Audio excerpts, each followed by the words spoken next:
So she said, well, that makes it sort of texture. Yes. And I just went there. So I just told her, oh, when you explain that isn't against our local code, it's for this. But if it comes to the two together, I don't. Welcome, everyone, to the September 28th City Council meeting. I'm going to call this meeting to order. I do have nothing to report out on closed session item.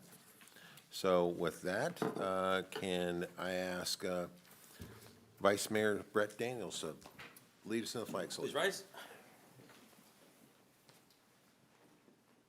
I pledge allegiance to the flag of the United States of America and to the republic which stands one nation under God, indivisible, with liberty and justice for all. Thank you, Vice Mayor. So may I ask the clerk to call the roll, please? Councilmember Karpinski Costa. Present. Councilmember Lopez Taff is absent. Councilmember Middleton. Present. Vice Mayor Daniels. Here. Mayor Schaefer. Here. Next item, please. The next item, this meeting of the Citrus Heights City Council is cablecast live on Metro Cable 14, the local government affairs channel on the Comcast Consolidated Communications and AT&T Uverse cable systems. This meeting is closed captioned and live streamed at citrusheights.net. Today's meeting replays Monday, October 2nd at 9 a.m. on Channel 14. This meeting can also be viewed on the city's YouTube channel. Great, thank you. Next item, please. Next item is approval of agenda. Move approval. Second. We have a motion by Karpinski Costa, second by Daniels. All those in favor? Aye. All those opposed? Seeing none, motion passes. Next item, please. The next item is public comment. Great, thank you. I only have a speaker card for item number 4. Is there anyone else that would like to come forward and have a public comment? Seeing none, let's move on to the next item, please. Next item is presentation, item number 4, proclamation of the City of Citrus Heights proclaiming September 28th, 2023 to October 4th, 2023 as Good Neighbor Week. And that will be read by Dr. Jana Karpinski Costa.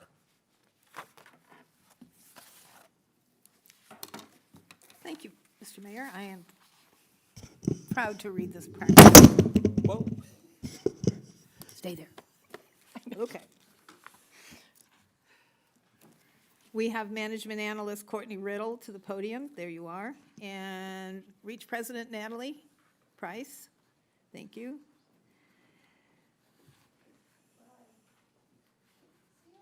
Proclamation of the City of Citrus Heights proclaiming September 28th through October 4th, 2023 as Good Neighbor Week. Oh, boy.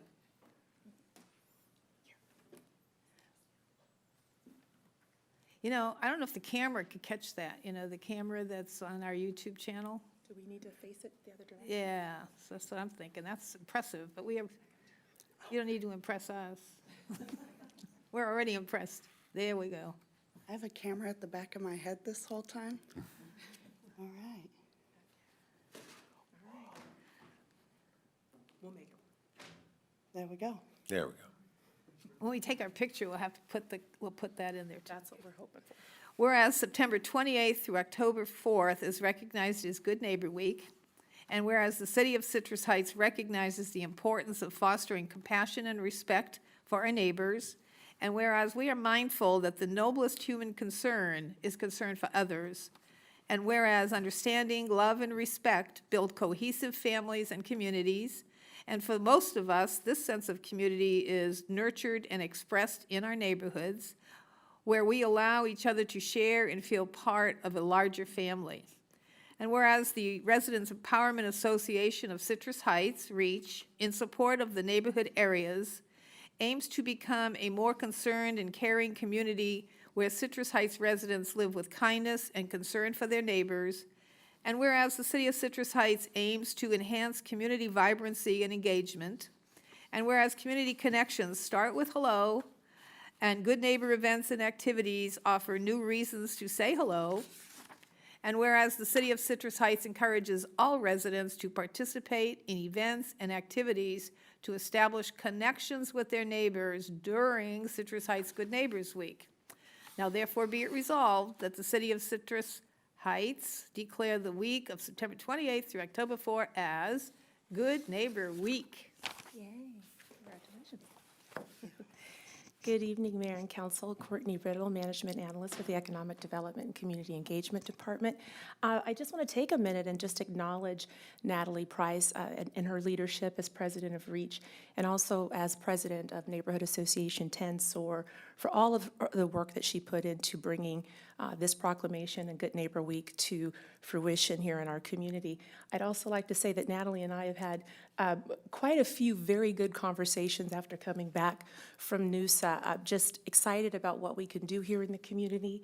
And Natalie heard about Good Neighbor Week at NUSA and came back on fire.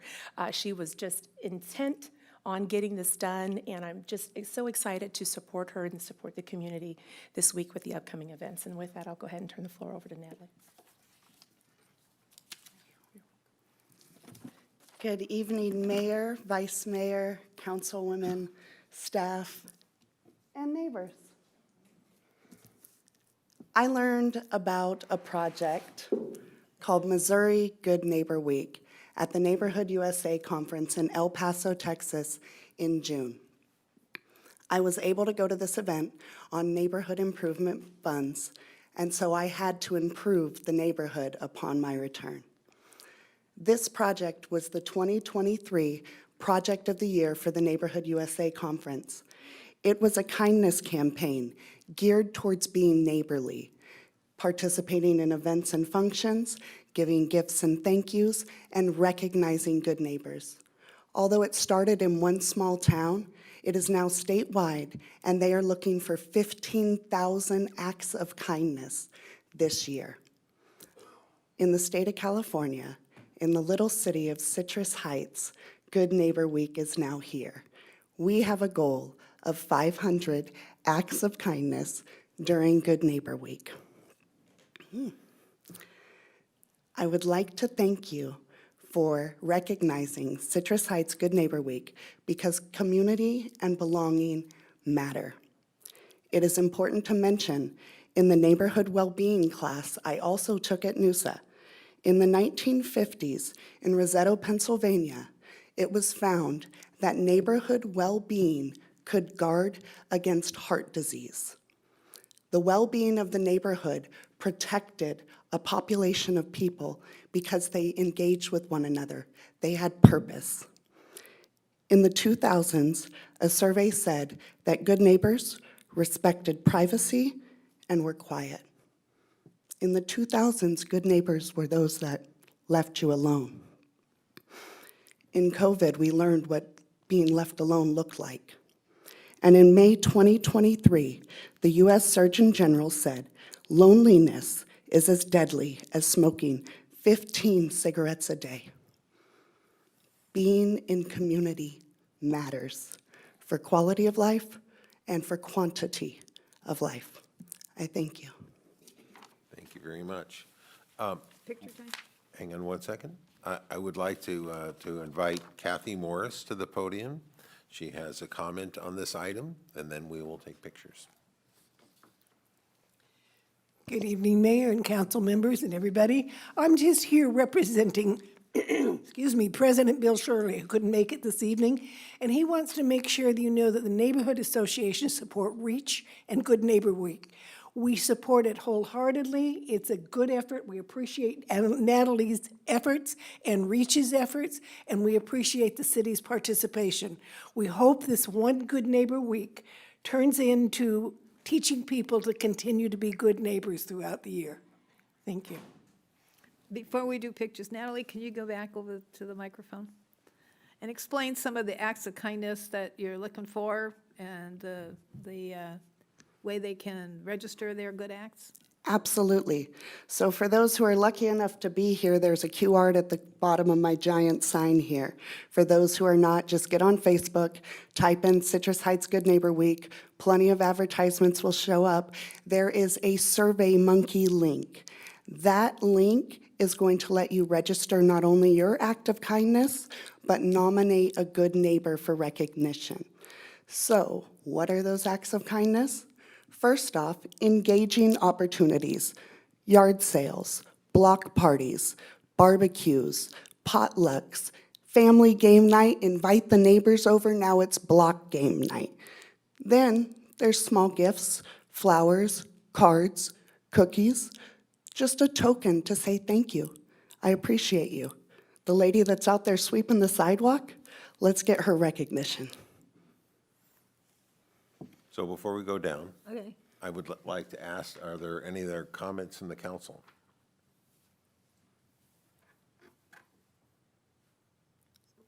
Good job. Yes. No, I have to be away for I think it's the garage sale coming up thing, right? And unfortunately, I won't be able to attend, I'll be out of town, but thank you for what you do. And this is what it's all about. And so hopefully, it's a snowball, and it starts out and it keeps rolling, and next year it's bigger, and the next year it's even bigger. So thank you. Well, with that yard sale you're going to miss, it will be here next year. Reach is recognizing Good Neighbor Saturday as the Saturday that falls between September 28th and October 4th every year. And Good Neighbor Saturday is city-wide yard sale Saturday. Let's get people participating. I really appreciate you and the Reach and the neighborhood associations putting this together. I know that we're really excited in my family. We've already booked our calendar for the week. We're going to be at the community yard sale. We're bringing the chips and the what is it, the waters and the treats and all that stuff to really get out there and support our neighbors. And it's a good way to kind of kick off that pre-Halloween energy. So we are really excited. So thank you so much for bringing this to Citrus Heights. You're welcome. So Area 10 is hosting a yard sale. You can rent a space if you don't have, you live on a road or you live in a place where you can't have a yard sale and you want to have one, you can rent a little space at the community center on Sylvan. Talk to Natalie. And then after that, there's hot dogs from the Antelope Lions. And who's your other sponsor? You got a Kiwanis. Kiwanis? And Citrus Heights Arts donated the Citrus Heights space. Arts, so you get some free hot dogs, and I didn't find the popcorn machine. I don't know who has that. Somebody's got that one. And the rental of the spaces was actually important. One of the things that we discussed outside of NUSA as a team, Area 3 President Kelsey, Ms. Courtney Riddle, Gigi Rayford, and myself, was that all engagement should have shine. It should be safe, happy, inclusive, neighborhood engagement, right? And that inclusive part is important. Some homeowners associations don't allow yard sales. Some people don't have yards. They live in apartments. They're renting a space from somebody else. They can't use the front yard.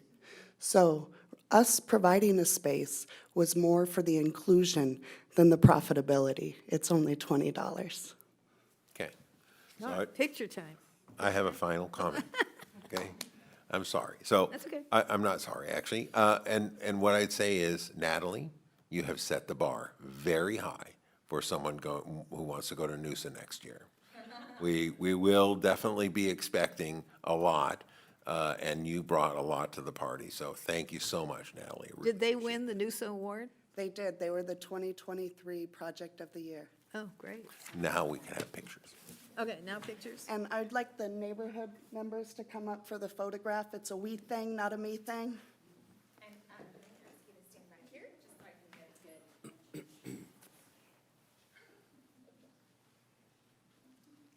Gather round, gather round. Hi, good to see you. Nice to meet you somewhere before. Yeah, once or twice.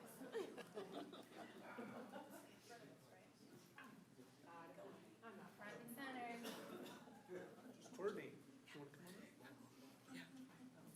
I'm trying to rustle up a couple more. Let me get mine and then I'll jump in real quick. Ash, could you do me a favor, go over here? Sure. Oh, thank you.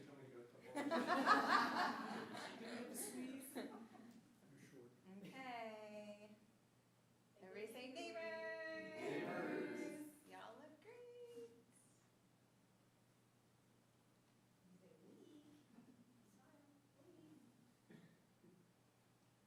Okay.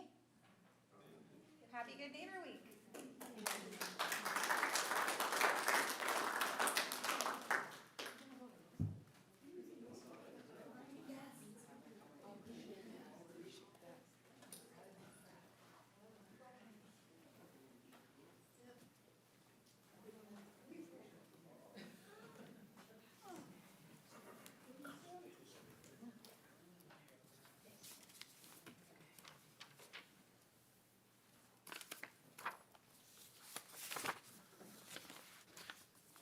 Okay, can I have the next item, please?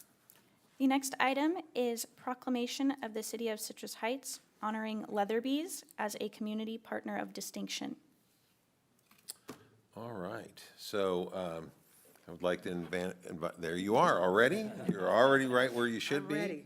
Let's see. Is Lisa Ray here? She is. She is. She's not? She is. And we also Okay, have great. David Leatherby Jr., who is part of the ownership of the Fantastic. Leatherby's Family Creamery here with us tonight. Okay, so it's my pleasure to read the proclamation. I did attend the City Scoop. And in costume. In costume, yes. So, proclamation of the City of Citrus Heights recognizing Leatherby's Family Creamery as a community partner of distinction. Leatherby's Family Creamery opened its first creamery intending to create a gathering place of the whole community. And Dave Leatherby, Daddy Dave, and his wife Sally opened the first creamery in 1982, and Leatherby's Family Creamery owns and operates 5 restaurants in the region and is serving 56 locations in Northern California. That's huge. I had no idea the chain was so big. And Leatherby's Family Creamery has been voted the best ice cream in the Sacramento area for over 40 years. And Leatherby's Family Creamery has been serving the Citrus Heights community since 1990 and employs over 80 staff, contributing to Citrus Heights economy. And the City of Citrus Heights has a goal to enhance community vibrancy and engagement through community events and initiatives. And Leatherby's Family Creamery partnered with the City of Citrus Heights to host the first ever City Scoop neighborhood event series, ice cream socials for neighborhoods or neighbors to connect, learn about ways to chip in to their community and meet local neighborhood area members. Whereas Leatherby's Family Creamery generously served over 500 community members and helped neighbors connect in new ways. Now therefore be resolved that the City of Citrus Heights, City Council of the City of Citrus Heights does hereby recognize Leatherby's Family Creamery as a community partner of distinction for their investment and dedication to the Citrus Heights community. And I just want to thank, the ice cream was delicious. Disappointing that I missed out on my wife loves the mango ice cream. They were out. I know.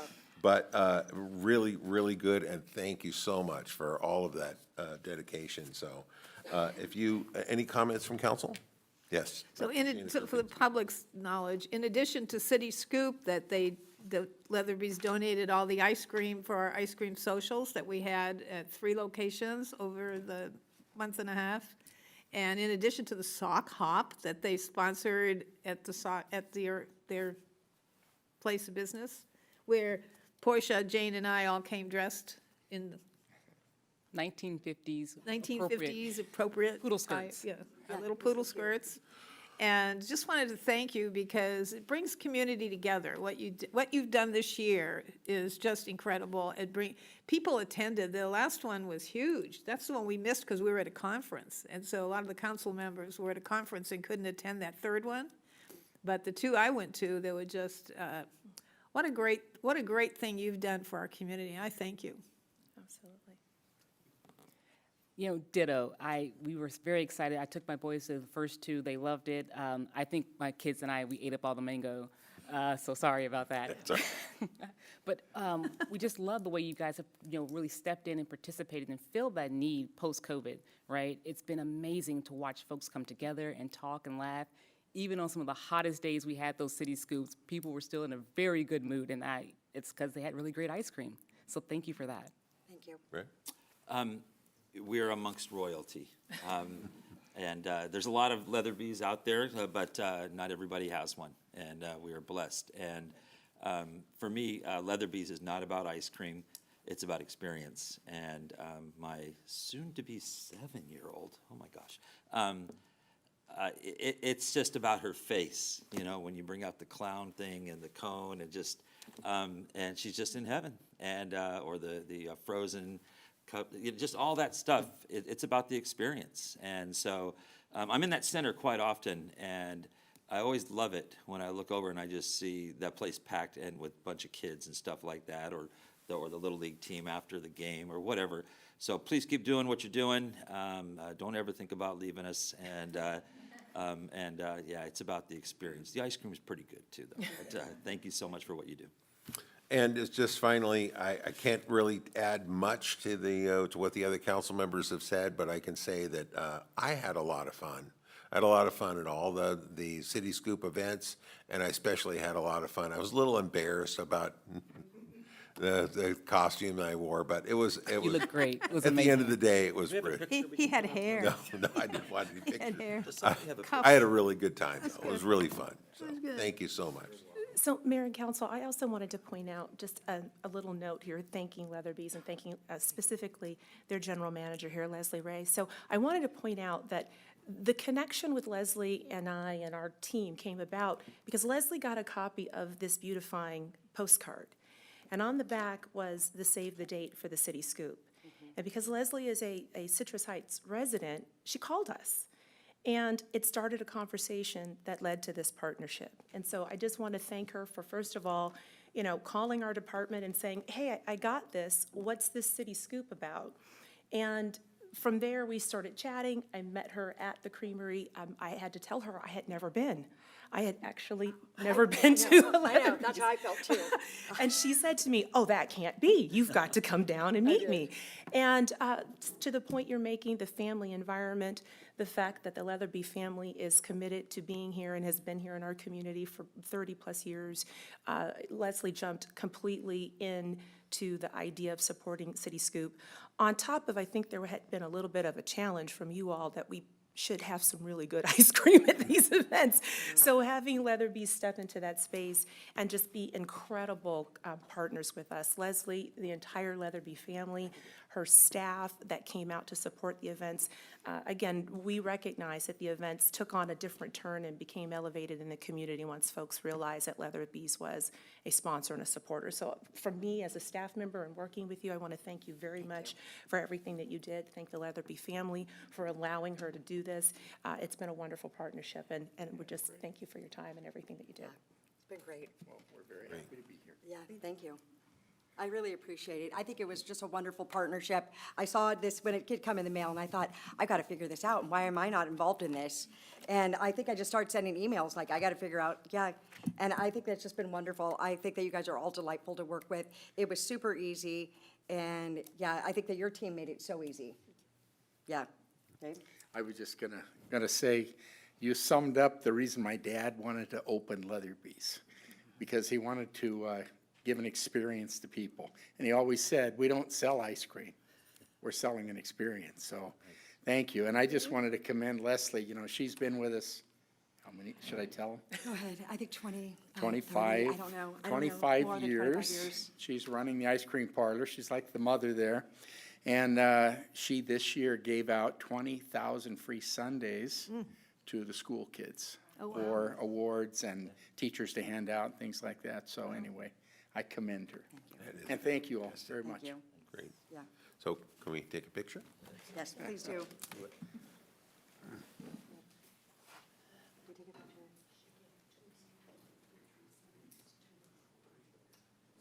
I'll text you. I'll do it.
Okay, next item, please.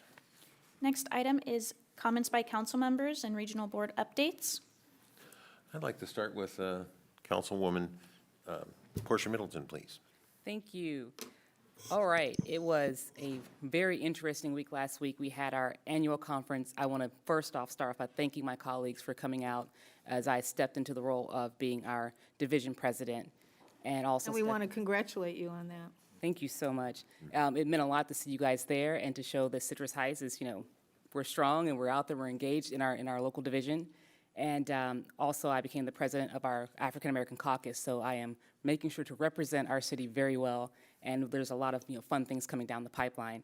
I do have some sad news. Our Region 3 representative to the Sac Valley Board, Councilmember Valerie Kleinfelter from the city of Plymouth, passed away last Friday. She was a great board member. She served on several committees at the league, and she will be greatly missed, and our condolences are with the city of Plymouth, the residents, and her family. And that's the end of my comments. Great, thank you so much. Dr. Jana Perkins. Well, Portia You know, failed to Dr. mention James. that she was at the Dana, what have you been up to? the sock hop. Okay, so we did. We went to the Leatherby Sock Hop on the 15th of October, and it was kind of cool. They played the 50s stuff, and Mary Jane and Portia and I all dressed in roles. We were all twins, triplets. It was a great event. The next day, though, after we ate ice cream, the next day we went to the See's Candy opening, remember? We all were there, and just more than candy, it was an experience because they loaded us up with free chocolates to take home, and it's a wonderful store, and it's right in our city. It's like the big giant See's place around. There's no other store like it near us, so it should attract lots of people shopping. They have discounts for corporate buyers who want to buy a lot of chocolates for their employees, whatever. So it's a great place. Go see it. It's just incredible stuff, and they have great greeting cards. Then we had some interior meetings where we met and got a little update on the Sunrise Mall. Then I had a mosquito meeting, and the news from the mosquito is that while the mosquitoes are kind of dwindling down in September, there's still a few out there, and they still can carry West Nile virus. This is also the time we start to see more of the invasive species that we ask you to report to us if you find day biters. They tend to be later in the summer, around fall, and so those are the mosquitoes that carry diseases we don't have yet and we don't want to have. So we call them invasive mosquitoes because once you have the mosquito, then it's a hop, skip, and a jump to getting the disease. But as far as West Nile goes, so far, and this is just so far because it takes a while from the time a person gets the disease to report the disease, to get through the diagnosis and the reporting process. So far in the state, we've had 153 human cases of West Nile from 25 counties. 71% of those, which is 109 people, had the neuroinvasive form, and 6 people passed from the disease. The median age is 58 years, and 65% of the patients are male. They also test for it when you donate blood. They'll tell you got antibodies, which means at some point you must have got infected. And so we have a few asymptomatic cases and positive blood donors from 10 counties. But at this time last year, we only had 69 cases. So we're about at 2 to 3 times that. So we're expecting by the end of the reporting season to have a huge amount. So still keep that, especially at dusk and dawn, just keep an eye out. If you see mosquitoes, use a repellent. Then we had the League of Cities Conference for 3 days. That was fun and informative.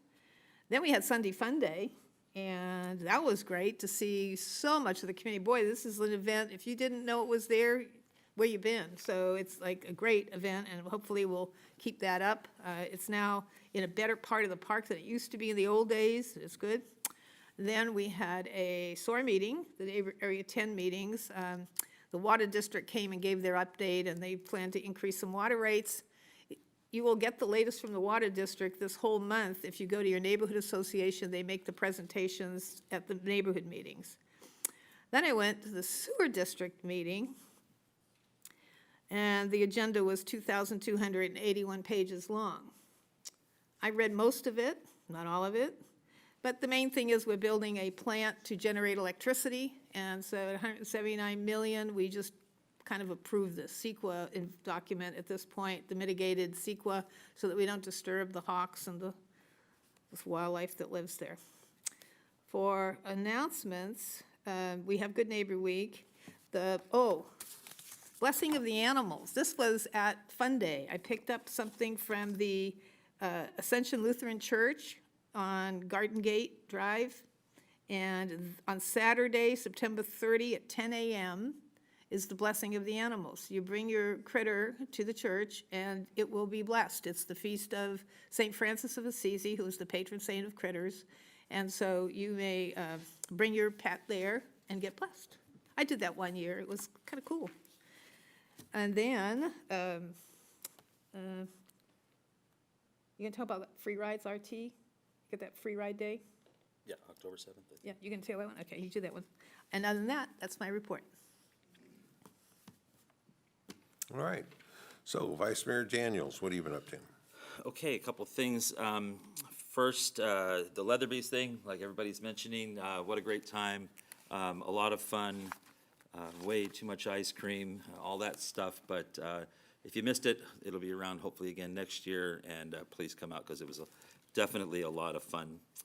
On September 20th, I attended the Capital Corridor JPA meeting in Suisun City, if I'm saying it right, Suisun City, I think.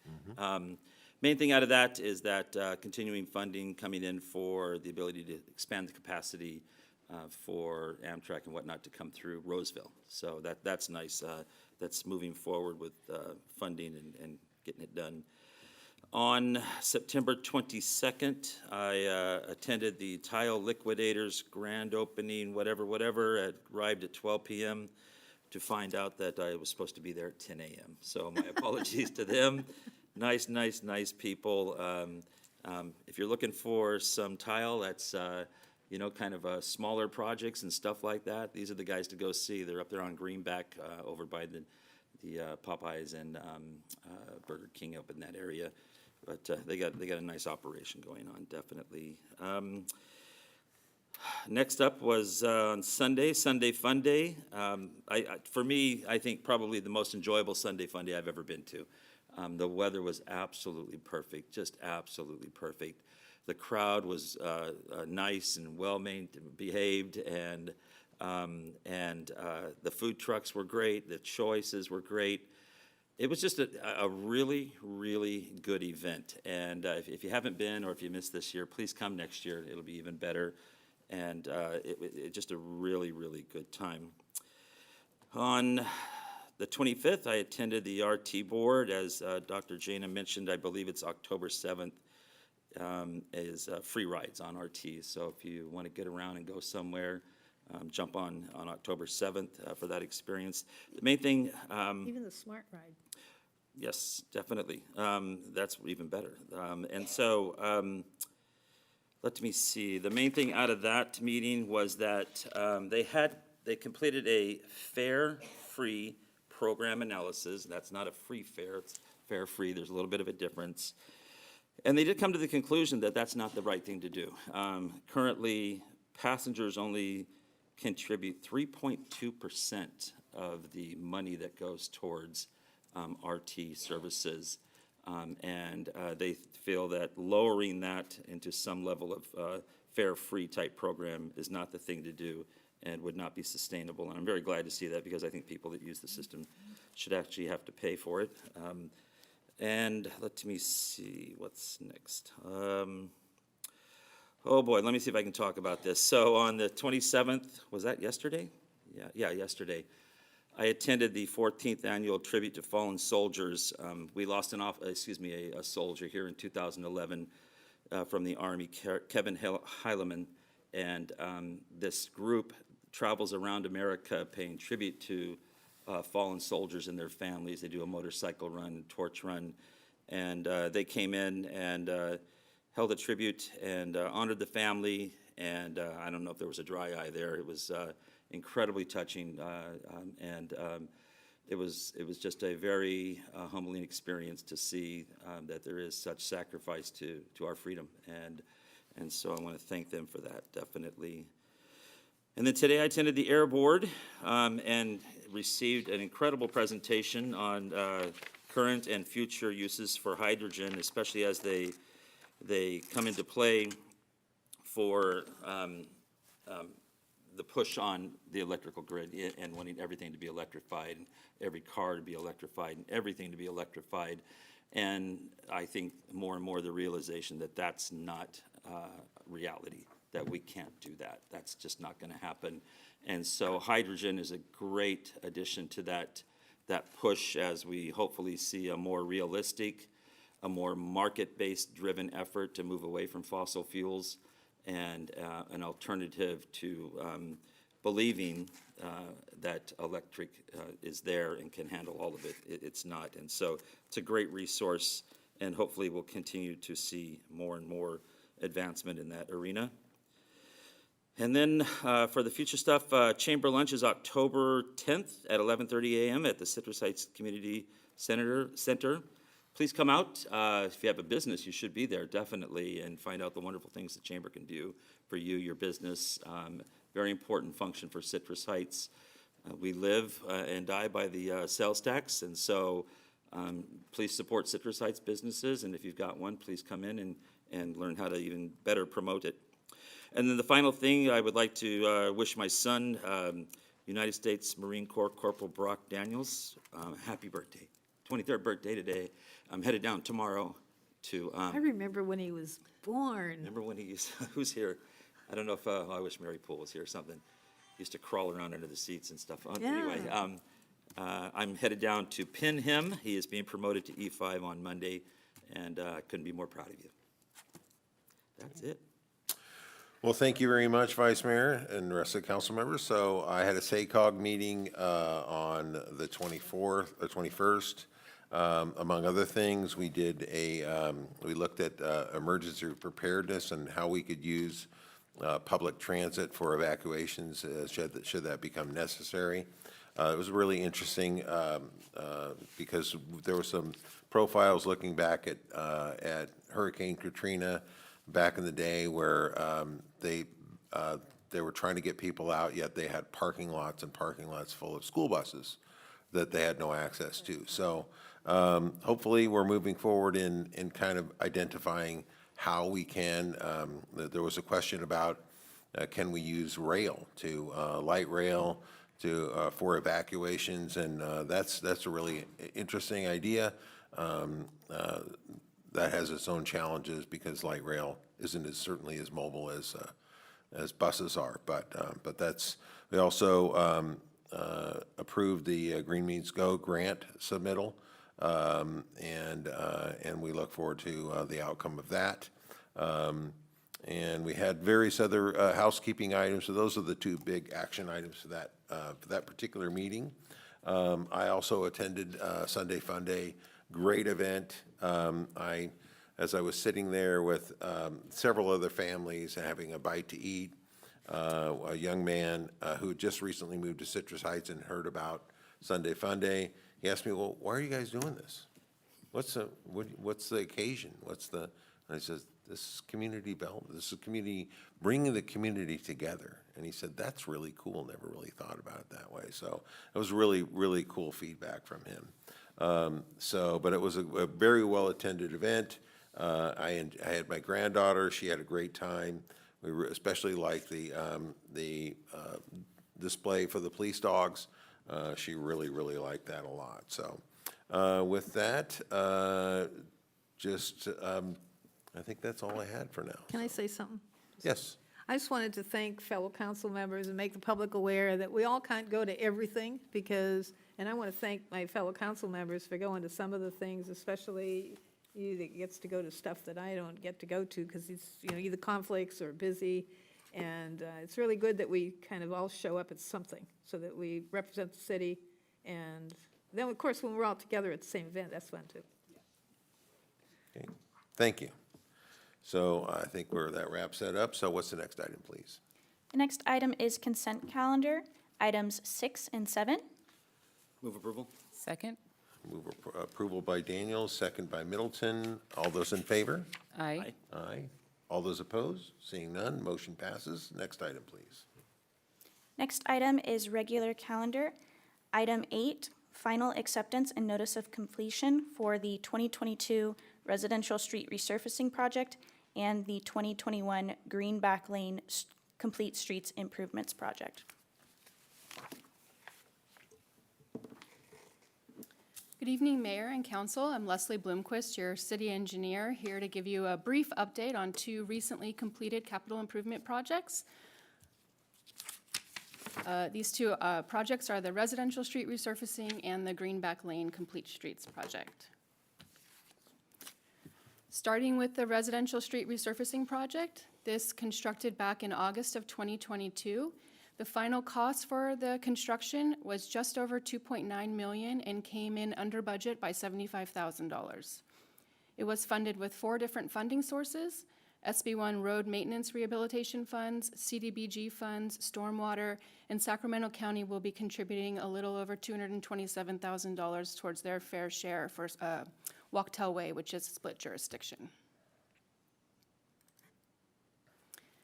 Work for this project included resurfacing on 20 streets, or 2.61 centerline miles.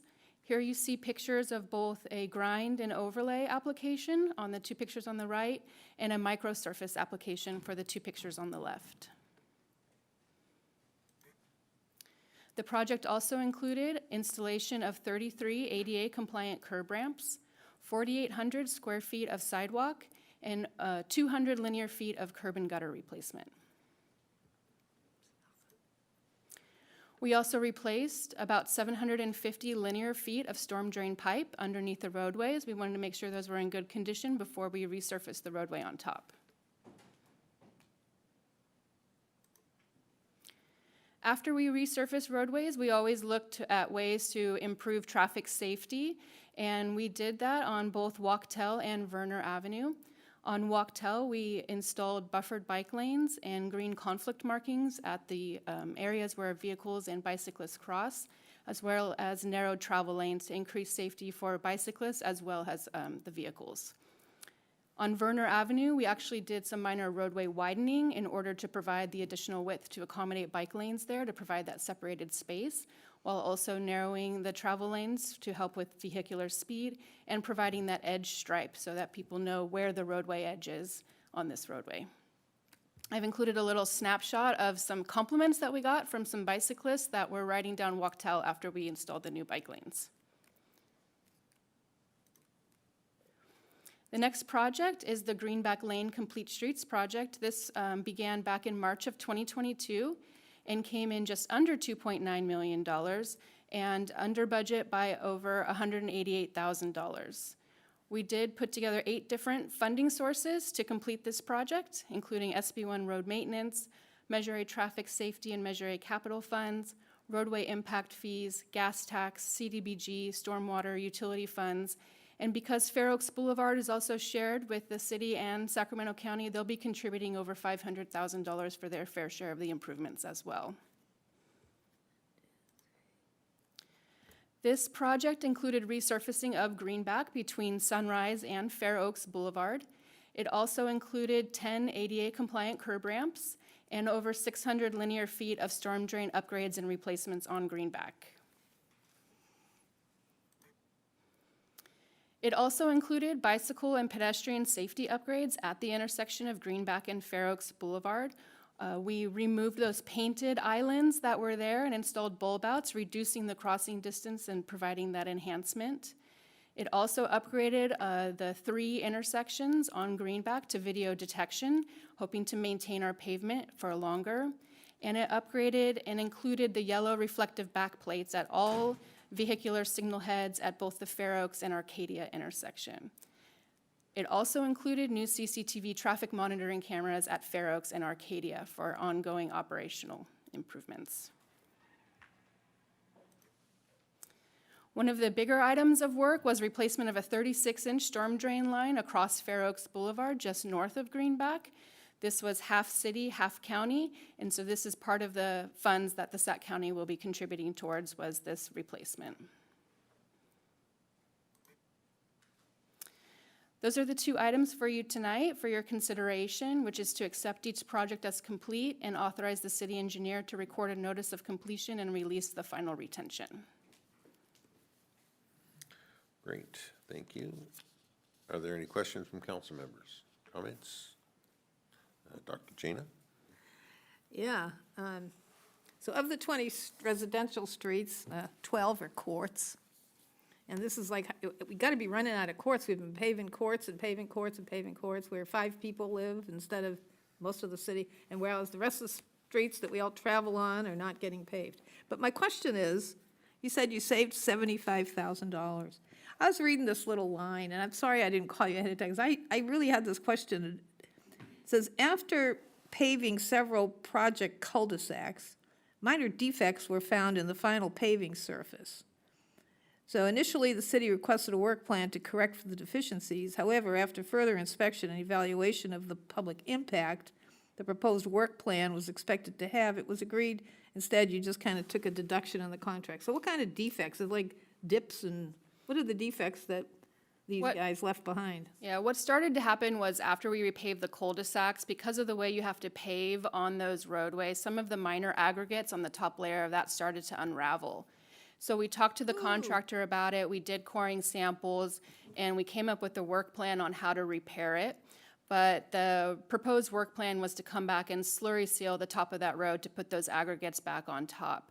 But looking at how the impacts of the actual slurry seal would be to the residents that just went through the grind and resurface, and the fact that it was very minor, what we decided to do instead was take that credit, and if it continues to have issues, now we have a small pot of funds that we can go and make minor maintenance upgrades if needed.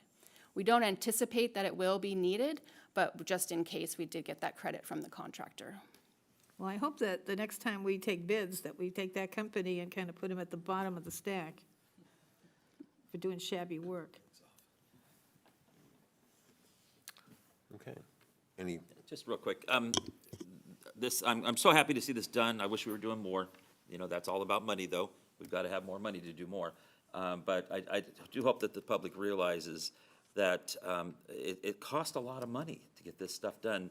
And it's not like we're not wanting to do it, but at some point, it's a cost factor. And so, and I don't mean this against you, Dr. Jana, but one thing I can tell you is that I saw some courts last year as I was out doing some election work, I'll call it, in the ones off of Greenback and, oh my gosh, I can't believe I can't remember the name of the street, running parallel to Birdcage. And some of the courts were just unbelievable. And so I understand what you're saying. Oh, but Mariposa, everybody drives down Mariposa. But I understand what all you're in those saying, holes. but these people that live in those courts probably haven't had their roads fixed in decades. And they pay taxes too and whatnot. And so it would be nice to be able to, and I think we're moving in a direction where we're going to be more focused on busier streets. That is the future. But these people also have to come home and you know, drive through even their court. And some of them were off the chart bad. I mean, if there's a grade of F, this would be below the grade of F, what some of these courts were experiencing. And so I'm glad we got some of these done. But you know, it'll be better, I think, in the future as we focus more on the busier streets, like you're saying. That is the future for us. But I think it was good to get these done too. And I'll just add quickly too, a lot of these were cul-de-sacs, but we are really trying to partner with Sacramento County, as you can see on both of these projects, to get some of those more major streets, especially the ones that haven't been done and are split jurisdiction. And so we've actually been working recently with Sacramento County, and we hope to do Madison Avenue in the next 1 to 2 fiscal years as well. And Dewey's on the list, right? Dewey is on the list. We're starting the design for that and hope to get that done next year. This is good, because if you get in an ambulance and they're trying to put a catheter in your arm, you don't want them doing this while they're trying to. Where's my arm? I'm concerned about. so I I too am grateful that this work was done. I think that we have, for this fiscal year, we have another 2 million out of this, out of our general fund, which is a lot more than we've had in a long, long time. And then we still have SB 1 funds and Measure A that we can contribute. So hopefully this time next year, we'll be, have a longer list of completed projects at that point. So that's all I have for council, can I have a motion, please? I'll move resolution for the residential street resurfacing project is complete, and authorize city engineer to record a notice of completion and release the contract retention. Second. Do we have to take these separate? Okay, so that's motion A. So all those in favor? Aye. Aye. All those opposed? Seeing none, motion passes. Next motion, please. Fine. I'll move a resolution of the City Council of the City of Citrus Heights accepting the 2021 Greenback Lane Complete Streets Improvements Project as complete and authorizing the city engineer to record a notice of completion and release the contract retention. I'll second. Okay, can I hold 1 second? Because I forgot to ask for public comment. At least we passed the first one without public comment, but is there anybody that would like to comment on this item? Seeing none? And even on the first item, if there was somebody who wanted to comment on the first one, we could redo that vote, but I'm not seeing any comments for the Not first seeing one any either. comments, okay. All right, so we have a motion and a second. All those in favor? Aye. Aye. Aye. All those opposed? Seeing none, motion passes. Next item, please. The next item, item number 9, is resolutions adopting the memorandums of understanding for the Citrus Heights Police Officers Association and the Citrus Heights Police Employees Association, amended salary table with cost of living adjustments and select market equity adjustments, amendments to the employer contribution level for employee health benefits and unrepresented safety and CHPOA employee cost sharing. And the recommendation is to adopt the 5 resolutions as shown on the agenda.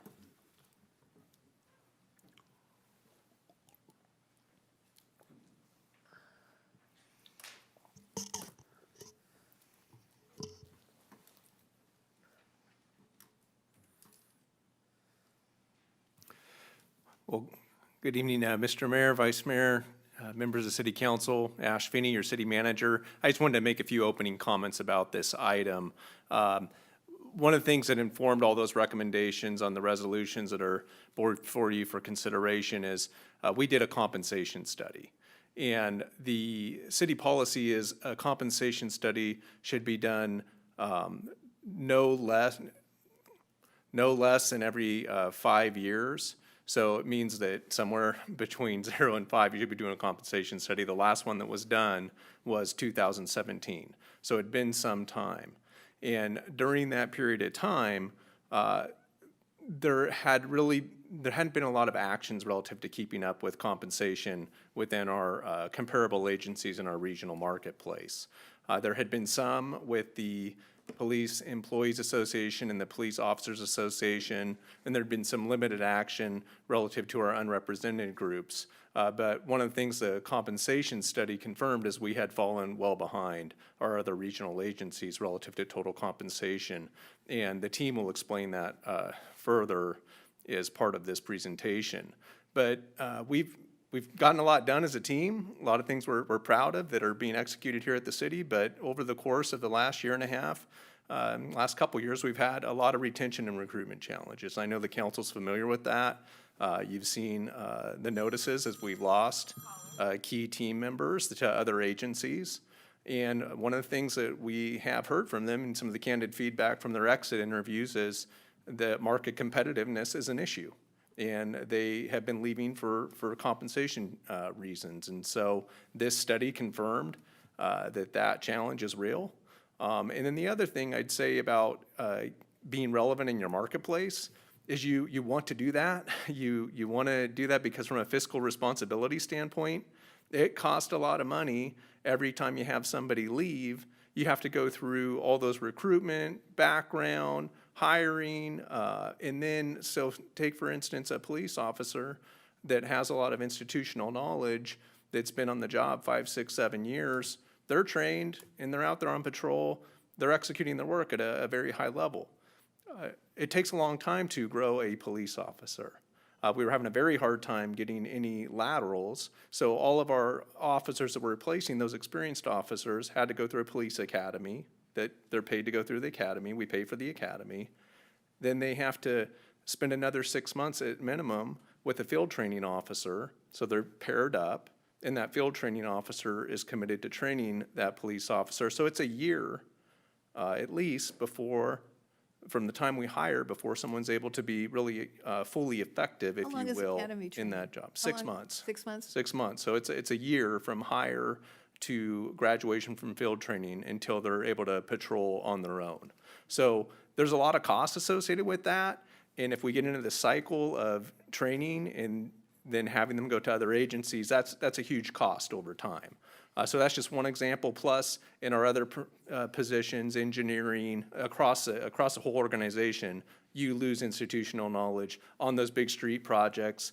There's a lot of money that is involved in executing those projects, and you want well-qualified people executing those projects. So it's, from a fiscal standpoint, it's important that you're retaining your staff, and then you want to be able to attract staff when they leave.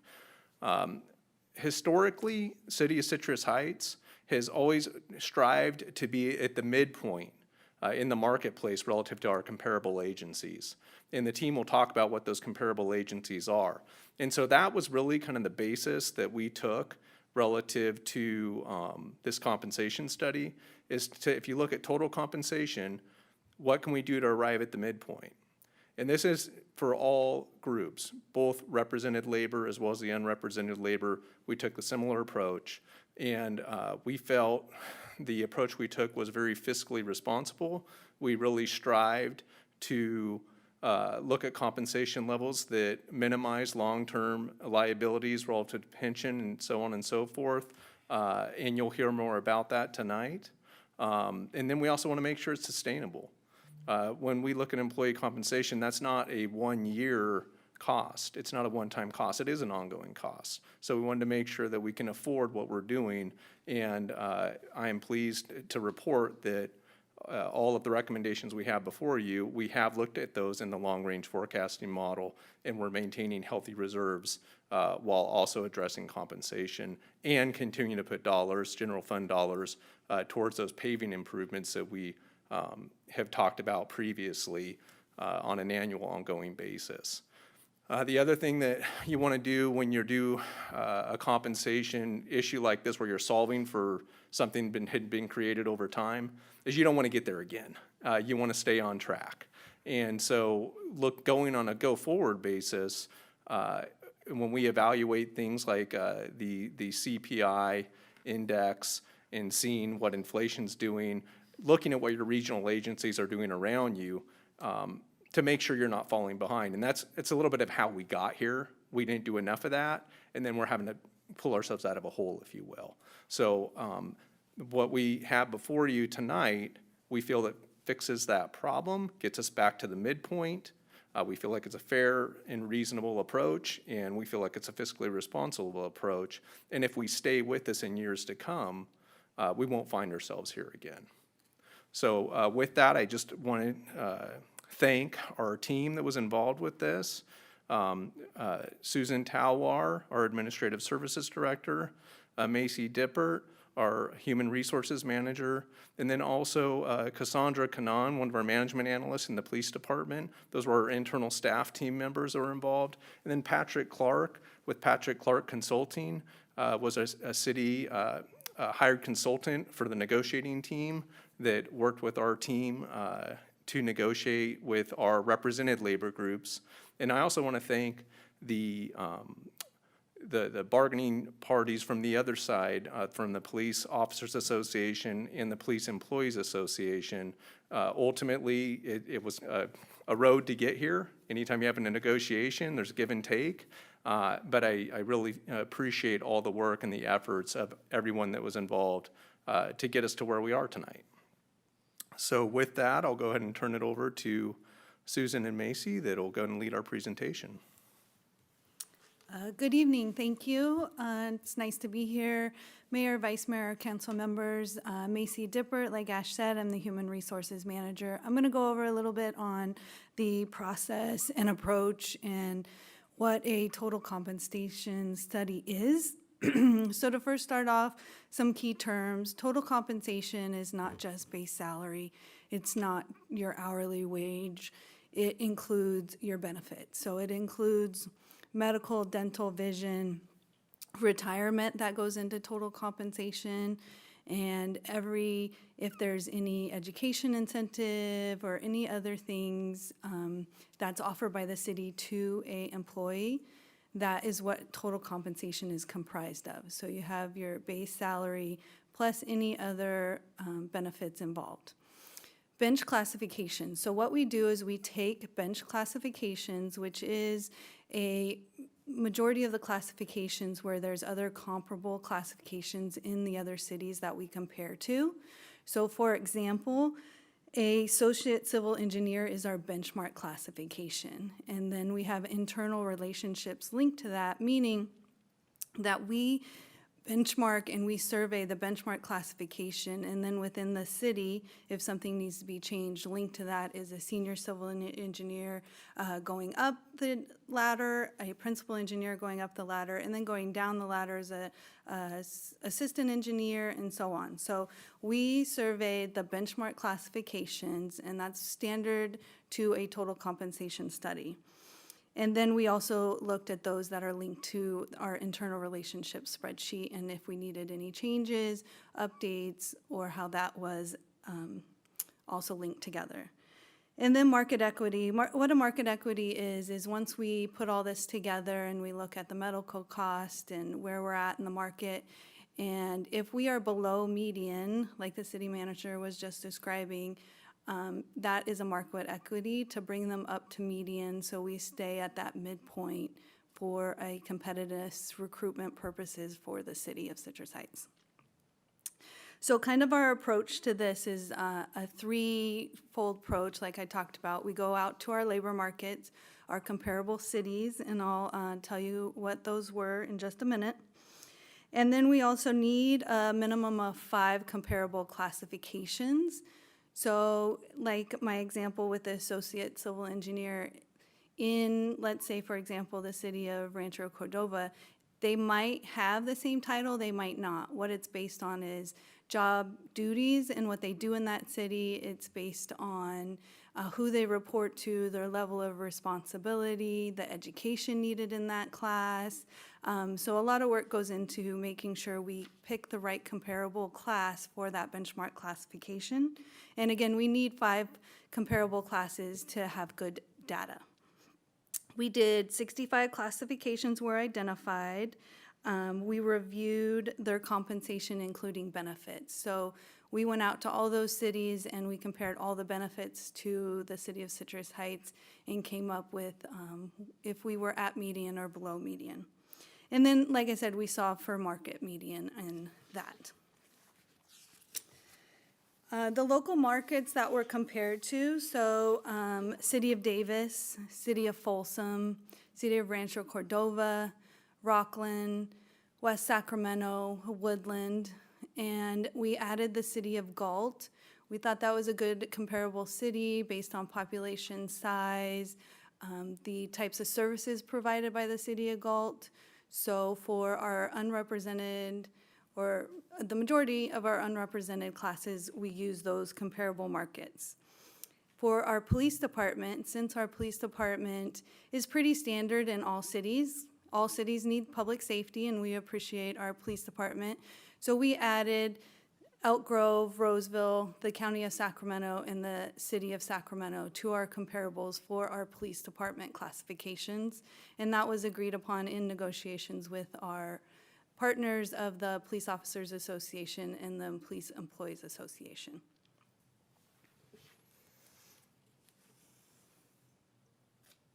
Thank you. Good evening, Mayor, Vice Mayor, and Council.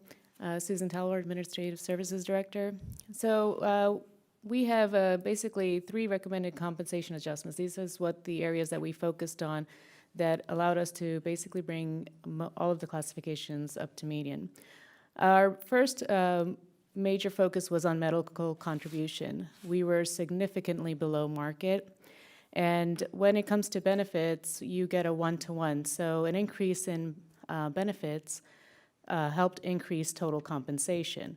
It was the most fiscal prudent approach, and it does not impact pension liability. So if you're spending $1, for example, on a benefit, that is the $1 that it costs. Whereas if you're spending $1 on a salary, you're spending more than that because you're also adding pension and taxes and so on and so forth. So this was the most fiscally prudent approach. And for most of the classifications, it actually ended up solving for market median. Then we had about 17 classifications that still needed an adjustment, and that was after the medical contribution. Those 17 still were below the market median and required some sort of percentage adjustment. And beyond that, we have a cost of living adjustment, which was budgeted for and included in the financial forecast. So this is just a highlight of our medical paid contribution. You can see when it comes to the total compensation, what they're focusing on is the highest paid contribution. So focusing on a family, we went from $1,600 to about $2,375. And that's helping with the additional medical costs and increasing costs as well. We also have a medical in lieu, which is $600 currently. We're adding an additional $100, which would be focused on either a 457 plan or an HRA account. With that, I'd like to pass it over to our negotiating consultant, Patrick Clark. Good evening, Mr. Mayor, Vice Mayor, council members. Patrick Clark, Labor Relations Consultant. Good to see you in person. We usually do this over Zoom. Yes, pursuant to council direction, we have successfully negotiated labor agreements with each of your groups, the POA and the PEA, Police Officers Association and Police Employees Association. The contract term in both cases is from October 1, 2023 through June 30th of 2026, so just a little bit shy of 3 years. Compensation, as Susan alluded to and pursuant to council direction, was 3% cost of living adjustment for all classifications for year one. And then market equity adjustments, again, based off of the compensation study as Macy described. So that's where we've compared with all of the market cities that were identified, determined what the midpoint is, and established salary adjustments to zero in on that point. And that's in addition to the medical and so forth. There were some classifications that even with the medical adjustment required increased compensation. Then for each of the out years, you'll see effective the first full pay period in July 1 of 2024 and July 1 of 2025, there will be what's called a CPI increase based off of the Consumer Price Index. And so that's anywhere between 0% and 4%, and that'll target the actual increase in inflation. As you know, we've been facing quite a bit of inflation recently. However, it has come down. The most recent that I saw, was just under, well, actually it's just over 3%, but I'm sorry, it's hovering in between 2.5% and 3.5% now, and hopefully we can keep it there. But 0 to 4% means that anything up to 4% would be covered for the next 2 years. The medical insurance premiums take effect October 1, 2023, and the dollar amounts for each enrollment category are listed as $925 for employee only, $1,850 for employee plus one, and $2,375 for family. And I should note that those dollar amounts will be static for the term of the 3-year agreement. And then, as Susan mentioned, there is a negotiated additional $100 beyond the existing medical in lieu benefit. Those dollars will not be cash in hand. They will be at the employee's option designated either for a health reimbursement account or HRA or traditional deferred comp, which would be a 457 plan. Additionally, retirement benefits are costly and seem to be an ever-increasing cost for the city. Recently, CalPERS did increase the rate of employee contribution for so-called PEPRA members. Those are employees hired after January 1 of 2013. They are now going to be paying in excess of, I think it's 13.5%. Currently, classic pension members, so those are known at the 3 at 50 formula and 3 at 55 formula here in Citrus Heights. So part of the negotiations, and again pursuant to council direction, was to increase the contribution for those classic members to be more in line with what their PEPRA counterparts will be. So their contribution will move up 1% from the current 12% to 13%. Another element of compensation for the POA was specialty assignment pay. I was actually surprised when I was retained that you didn't already have this. It is industry standard to have additional assignment pay for motorcycle operators and SWAT team, which is the Special Weapons and Tactics team. Leave time, we did negotiate additional years of service will be calculated based off of all years provided to employees at the police officer and sergeant. And if I can add that, leave time is also beneficial for lateral recruitments so that they can remain and get their leave time according to their years of service. Okay, so these are key terms for the Police Employees Association. It's going to look very similar. So again, the same term for the agreement, October 1, 23 through June 30th of 26. Again, a 3% cost of living adjustment for all represented classifications year one. Equity adjustments for a couple of benchmark classifications, as well as cost of living adjustments for years 2 and 3 of the agreement, July 1 of 24 and July 1 of 25. And again, targeting the same metric, the CPI increase will be between 0 and 4% each of those years. And then similar to the POA, you have the same medical contributions at $925 for employee only, $1,850 for employee plus one, $2,375 for family. And then the additional $100 for either the health reimbursement account or deferred comp 457 plan. For police dispatchers, they are not eligible to take holidays, much like a police officer, and so they receive compensation in lieu of holidays. That was increased to 7.5% to be reflective of actually the cost, the true value of the holidays that they are missing. I don't know the full history of it, but it was previously 5%, but 7.5% based off of the number of holidays that the city does observe is the correct percentage, and so we did negotiate that. Work schedules, there will be an increase here for both police police dispatchers and police records. Previously, we're working a 36-hour week, and they will now be working 40 hours a week. And I think that's it for me. So thank you. Thank you, Patrick. So this is the executive staff classifications, and I'm just gonna read the slide pursuant to our staff report that it needs to be read. This item is a recommendation to approve a 3% cost of living adjustment to the top of the salary range for the executive management classifications of Administrative Services Director, Chief of Police, Community Development Director, Economic Development and Community Engagement Director, General Services Director. In addition, the Chief of Police agrees to pay an additional 1% for a total of 4% towards the employer contribution of retirement under Government Code Section 20516 until such time as the contract with the California Public Employees Retirement System for unrepresented safety members can be amended to allow payment for any additional 1% for a total of 4% towards the employer contribution pursuant to Government Code Section 20516, These changes will become effective on October 8th, and I just want to note, this is not getting, so none of those executive staff classifications that I just read will get an increase. It just increases the top of the range.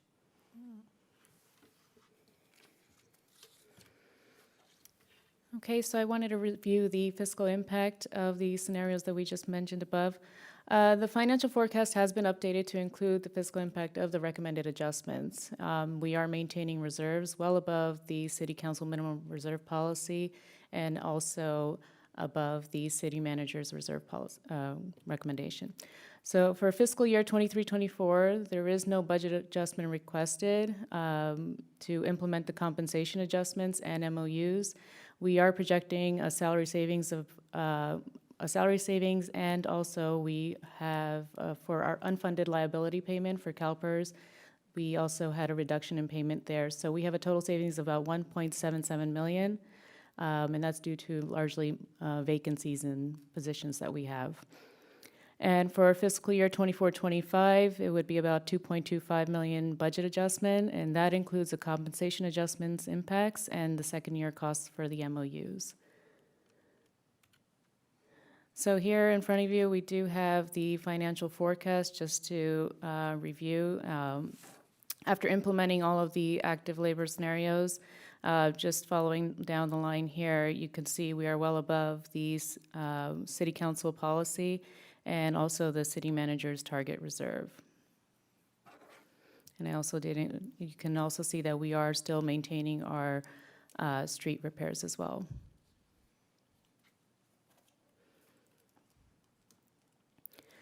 So we have the following recommendations tonight. Just important to note, the last recommendation that we have there, the fifth one on CalPERS, does need to be read as it is on your screen or the staff report.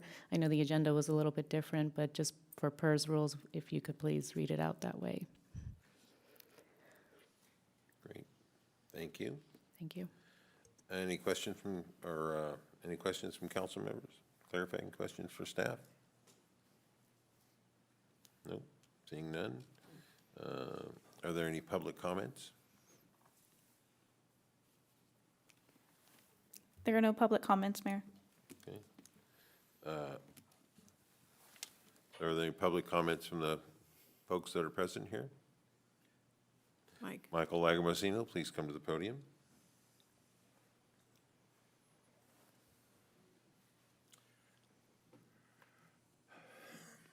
I urge the City Council to approve this, the recommendations for the increase. Let me give you a real short example of where this has, because of the current pay, where it's affected the police department, and that's primarily in the records area. For those that don't know, for the last 13 years, I've worked with the police department, almost 14 years now, as a volunteer. Lately, for the last 5 years, I've been working with records primarily, and at one time, during COVID, we were down to 2 employees in records. That did not include the supervisor. That was 2 employees. We're authorized 6. Right now, we're down to 3 because we've lost 3 due to they got better paying jobs at other locations. And this is one of the main reasons why they left. All 3 of those that left were very highly trained, and right now they'll be missed as we bring in. We do have one more young gentleman that came in. He's still in training. He's come along real well. But like I said, I ask you to approve this so we can retain those employees when we get them trained. It does take a while to train them, particularly for the records technicians, as it does for the police officers. We're seeing a lot of police officers have left for higher paying jobs because, they come in and then take a lateral once they get their training, because the pay in the other cities is higher than what we can do it. So I ask you once again to approve these recommendations. Thank you. Thank you, Michael. Yeah, I just want to say that we always get mail from the police department when someone leaves, say so-and-so's leaving, so-and-so's hired. We have just been seeing so many people leaving the police department, and so I think it's awful that they leave for more money, because this is a great place to work. I want to congratulate people who have stuck it out, and hopefully we can rectify some of the gap. Any other comments? Brett? Yeah, just a thank you to the staff, and it's nothing short of a miracle when you can literally bring agreement to so many, literally every employee in Citrus Heights and different representations, and bring it all together and do it in a good way and a fair way. I know that we'll get some grief on the public side, I am sure, about extra money, but, you know, you just got to understand that, you know, on the police side, we'll never pay our police officers enough for what they do. And so we've got to be able to find ways to hopefully to compensate them for what they do every day in their lives. And this is one of the ways to do it, to get us back a little bit closer to where we need to be. I want to especially thank the union representation on the police side, because that kind of negotiation can get hostile very quickly. And I've been through that in my lifetime previously, to where that hostile atmosphere works its way down into the actual services and stuff like that. And so it's nothing short of a miracle that all this comes together so nice and quickly. And it's definitely to our benefit. And once again, I think it shows the kind of city we are. I think it shows the kind of relationships we have at the top of everything, but also extremely grateful for the type of representation that's going on with the police officers. So thank you to all those folks. No more. So I just want to, for somebody who might look at this in a couple of months and say, well, geez, why did you use San Francisco, Hayward? Why did you use all the Bay Area markets in order to kind of look at the cost of living adjustment? I just want to clarify, it's my understanding that if we compared to Sacramento, it probably would have been a lot higher. So just for those that might look at this and second guess this decision, we did consider those concerns and brought those forward. With that, my comments are that I just want to also clarify that while we're looking at this now, this is not, we have looked at our compensation since 2017. We just haven't done a wage comparison since 2017. But we've looked, and we implemented steps along the way, and excuse the pun, but we actually did implement something that resorted in a pay increase for staff or for all the affected employees into the step system, so that they can, you know, really recognize and over time they can advance in pay. So, but that's not enough. The bottom line is it doesn't bring us up to the median point. So it's not as though we haven't tried, and I think this is a good effort. I think that the realignment from a time standpoint, where this ends on June 30th, helps us to plan for budget issues in the future. So I do think that everyone, I want to thank everyone who was involved here. It's a lot of hard work here, a lot of really tough work, and quite honestly, there was lots of really pointed questions that came up over the time. So I just wanted to thank everyone involved here for your cooperation and for coming to this agreement. So with that, I'm going to ask for a motion. Yes. Yes, City Manager. I believe there's a comment from Jane Taft. Oh, yes. Councilmember Thank you. Lopez Taft. Well, so here's the other question I had. We have a comment from Jane Taft here, who's unable to be here because she's sick. It seems to me that if I read this, it could affect the vote of existing. She's not here, so she can't vote. But if I read the comment that she makes, it may affect the rest of the council's vote. So I would prefer to read it after the council makes a vote, and just. You're welcome to do that, Mayor. So I'll just chime in on that. I think it is be allowable for her to make the comment beforehand, almost like a member of the public. She's a council member. She doesn't get to vote, but if your preference is to wait until afterward, you certainly can do that. Yeah, I prefer to wait. It just seems as though, not that I think it's going to make a ton of difference. I just think that, to be fair, since she's not here, and even if she was making a comment, her voicing her comment here could affect the votes of the rest of the council. So I just would say, let's vote on it, and then I'll offer her comment. probably won't make much difference, but I just do see that it's kind of, it's influential. If she had to recuse herself, she would have to leave the room. And that's kind of the basis I'm thinking about is that, you know, if she's not here, she shouldn't necessarily be affecting the council's vote. So I'll take a motion, please. Do we have to do them all separately? Yeah. Unfortunately, you do, but you could just say, you know, staff recommendation on the first one and go I'll move forward. staff's recommendation on the first resolution. All those in favor? Oh, wait a minute, let me second that before I go. Oh, we got a second then. Yes, thank you. Do I have a second? Second. All those in favor? Aye. Aye. Seeing any opposed? Seeing none, motion passes. We have a motion on the second item, please. Move staff's, go ahead. Oh, thank you. I'll move staff's recommendation for the second one. Motion by Middleton, Second. second by Costa. May I have all those in favor? Aye. Aye. Aye. All those against?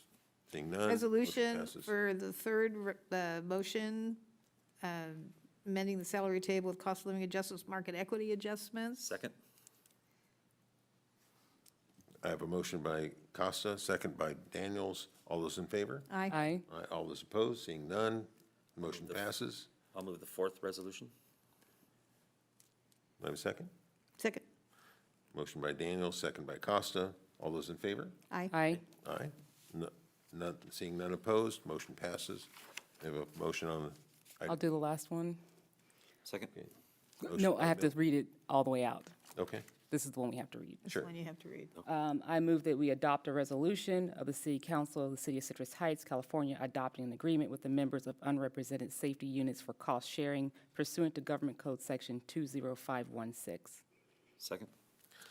Motion by Middleton, second by Daniels. All those in favor? Aye. Aye. Aye. All those opposed? Seeing none, motion passes.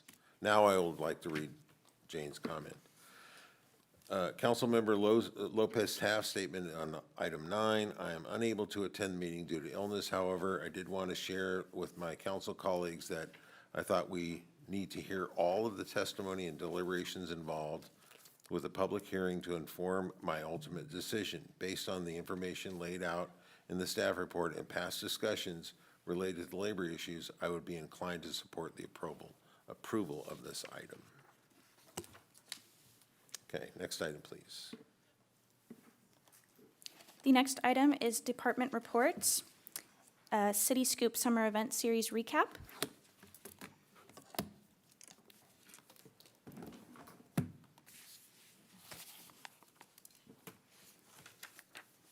Good evening, Mayor Schaefer and members of City Council. I'm Megan Huber, Economic Development and Community Engagement Director. I'm going to take this opportunity to do a quick recap of our City Scoop Summer Event Series. I have some great metrics to share, some great goals to share that we've achieved, and some really great photos to show you too. So City Scoop, as I mentioned, is our first summer neighborhood event series, and we held 3 over the course of this past summer. And this pilot project had a large handful of different goals. First and foremost, we were looking to launch our community engagement department as quickly and effectively as possible and get out in the community to connect. Second, we were looking to gather community members for fun and also bring awareness to our neighborhood areas, create space to build awareness. We were also looking to promote our community block party trailer, available for reservations for block parties. And finally, we were looking to share information on our Citrus Heights Cares campaign and all that is related to the city's beautification initiatives. So that's a lot to fit into some grassroots events. We hosted 3 across city geography. We were really intentional about creating a pop-up style event and activating new spaces around our city, especially to get into neighborhood areas that might not have seen as much activity from the city previously. With the most important goal, as you can see, to come and meet your neighbors. So the first event was held at the Greenback Green Space on Greenback and Park Oaks. We had a great first showing of residents and community champions. Mayor and all of City Council attended as well. Thank you so much for showing up and engaging. This was our highest attended event with about 200 residents joining us. So a lot of great information was provided. A lot of delicious ice cream was eaten, provided by our community partner Leatherby's, who we showered with love earlier this evening. And a lot of great swag was given out to promote our Citrus Heights Cares campaign.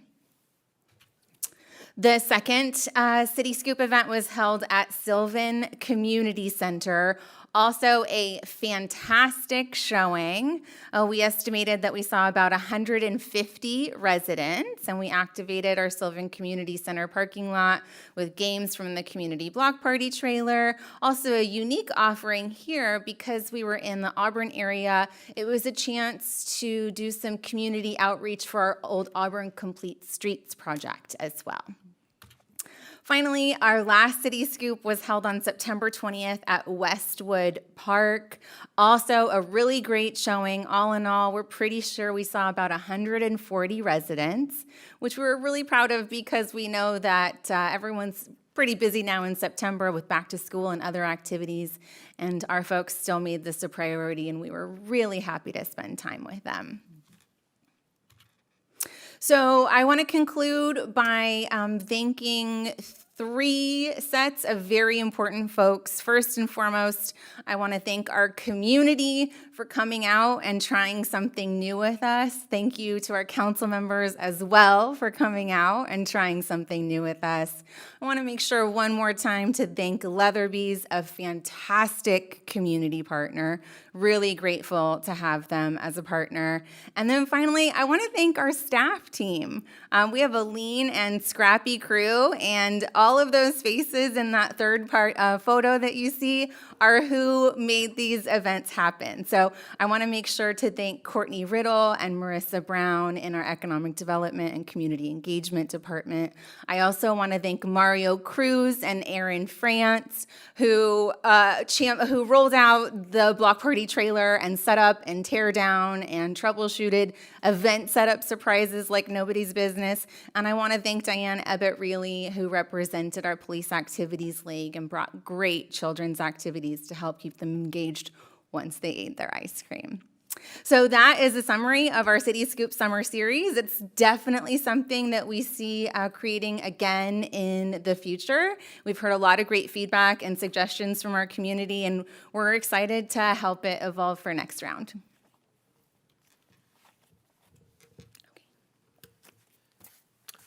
All right. Thank you. Any comments on the report from council? Good job. Definitely a good job. I'm delighted that you got a picture of my white legs. Yeah. Oof. Yeah. Okay, next item, please. Next item is city manager items. All righty. Mayor Schaefer, Vice Mayor Daniels, members of the council, Ash Finney, your city manager, with a few updates for you. One, we have an election coming up, a special election on November 7th, and we are going to have our mail ballot drop box placed in front of City Hall. It's actually a very popular location within the county for drop-off ballots. So it will be placed beginning, it'll be placed next week, and beginning Monday, October 9th, voters can drop their vote by mail ballot at City Hall. And you can see a picture of where it's usually located, just right out front. It is a 24 ballot box. It does have a camera on it. Our dispatch center has a live feed to that. So it's probably one of the more secure boxes you could find. And it is open election day until 8 p.m. And if you want to know more about the elections, you can see that on the link there. Today it was announced that Ann Edwards is retiring. She's our Sacramento County executive, and she's been the CEO there since 2020. She's served Sacramento County since 2014. And I got to say, Ann has been somebody who's been terrific to work with. I've gotten to know her. I've had the privilege to get to know her over the last couple of years. And she's someone I've grown to respect and admire. So definitely a great career to be proud of. And we'll definitely miss her. And I'm sure the board will be making some announcements about an interim replacement here at a board meeting in the near future. But that just came out today. As long as they don't recruit you. Here's some terrific news. We had our own Megan Huber. This came out today also. She received a 40 Under 40 award from the Sacramento Business Journal. And so this is really honoring some bright talent within the region. You can see a list of names that were posted today, and there's Megan's right there in the middle. So Megan serves as our Economic Development and Community Engagement Director for the City of Citrus Heights.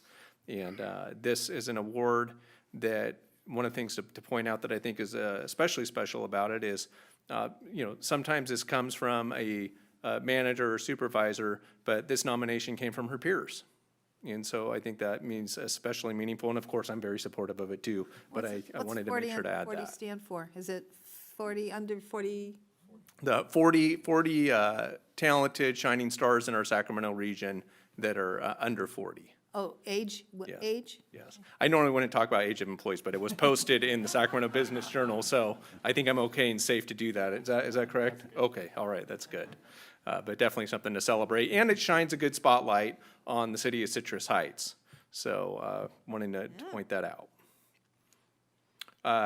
We talked about some great events tonight, didn't we?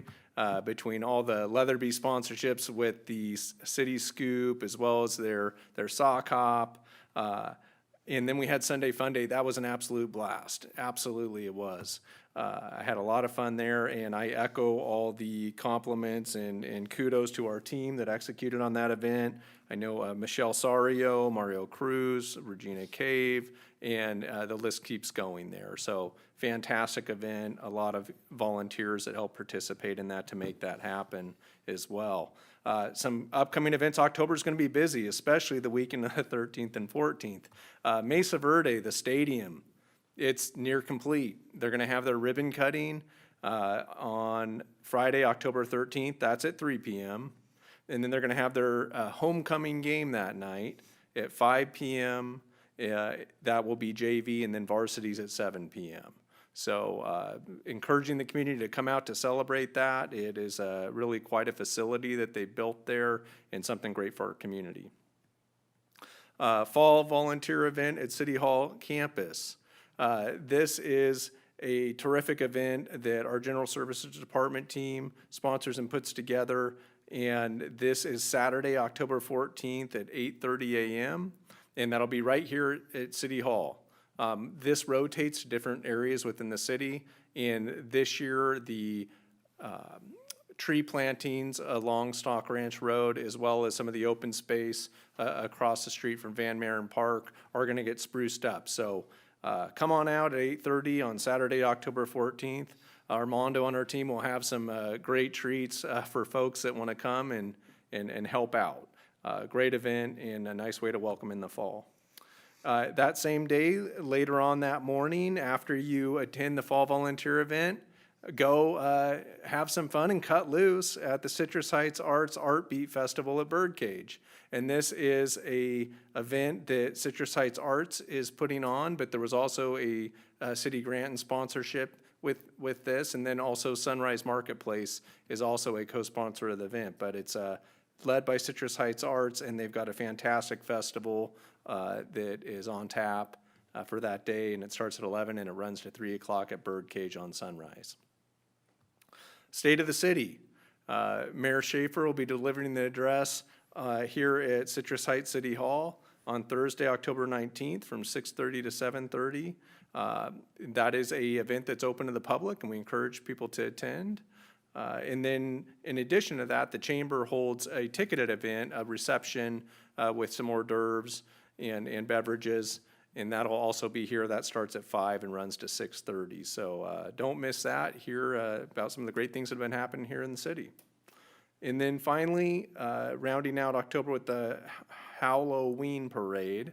And this is the Citrus Heights Marching Band, the community marching band, will be putting on this parade. It's on Auburn Boulevard, and it runs from Twin Oaks to Rush Park, and that's Saturday, October 21st. Parade starts at 9, and there's a lot of events and activities that continue on throughout the day at Rush Park. I was there last year. It was a lot of fun. I know members of council were there too, so a great time not to be missed.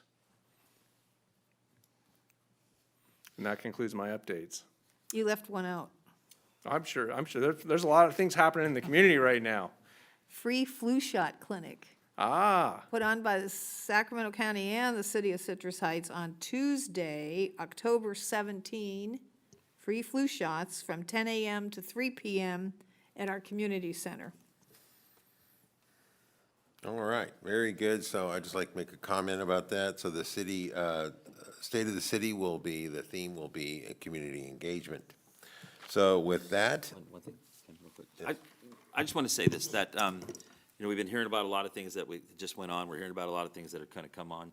And I just really want to thank Ash publicly, because this is what was missing from the city. And all of this stuff, all this connection, a lot of hard work by staff, but this is what it's about. And it is, I've said this to some people, this is my 13th year on the city council. This is my most enjoyable year ever on this city council. And it's just that bringing the community together, being out, I just want to thank you publicly.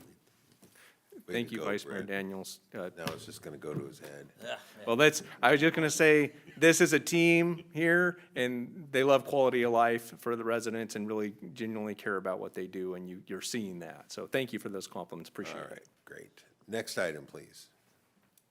The next item is items requested by council members and future agenda items. Anything? And I just want to mention to you, Ash, the item we talked about this morning, I'd rather wait until Jane's here. So with that, the next item, please. There are no further items, Mayor. Well, I'm going to adjourn this meeting and thank Rachel Dew for a wonderful job as acting city clerk today. First meeting. Good job. This meeting's adjourned.